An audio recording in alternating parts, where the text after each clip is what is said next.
Okay. Happy Thursday. Always the coffee, of course, right?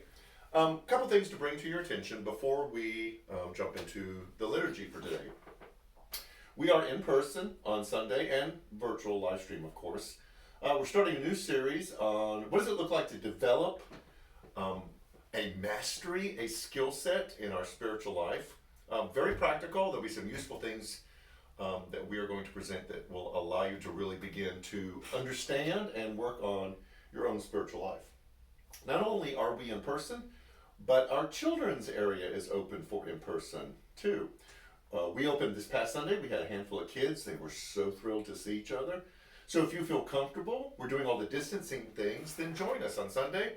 Not only us in person, but also our children also. And if you want to bring your kids into the auditorium, into big church, then by all means, please do so.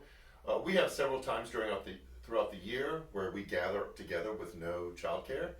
And we love kids, have no issue with running, screaming, whatever. So just know that we have both options available to you. So, I've read out of this book before. It's called Every Moment Holy, and it's liturgies for ordinary things. And I thought this one was particularly perfect for us in the world we live in today. I'm not going to read the whole thing. I'm going to read the first part and then read the end. But it's called A Liturgy for Those Flooded by Too Much Information. Fitting, right? So here we go. In a world so wired and interconnected, our anxious hearts are pummeled by an endless barrage of troubling news. We are daily aware of more grief, O Lord, than we can rightly consider.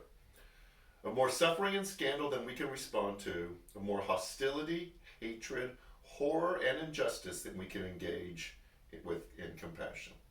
But you, O Jesus, are not disquieted by such news of cruelty and terror and war. You are neither anxious nor overwhelmed. You carried the full weight of the suffering of a broken world when you hung upon the cross, and you carry it still. So guard us then from shutting down our empathy or walling off our hearts because of the glut of unactionable misery that floods our awareness. You have many children in many places around the globe. Move each of our hearts to compassionately respond to those needs that intersect in our actual lives, that in all places your body might be actively addressing the pain and brokenness of this world. Each of us liberated and empowered by your Spirit to fulfill the small part of your redemptive work assigned to us. So give us discernment in the face of troubling new reports.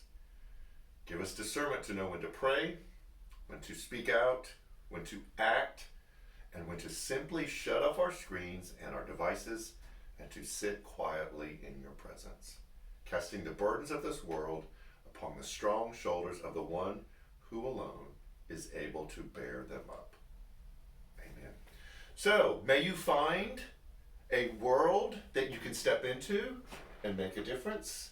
And when the time demands and requires for you, that you can turn everything off and retreat into the presence of the one who is carrying everything on his shoulders. So, have a great week. Stay warm, and we will see you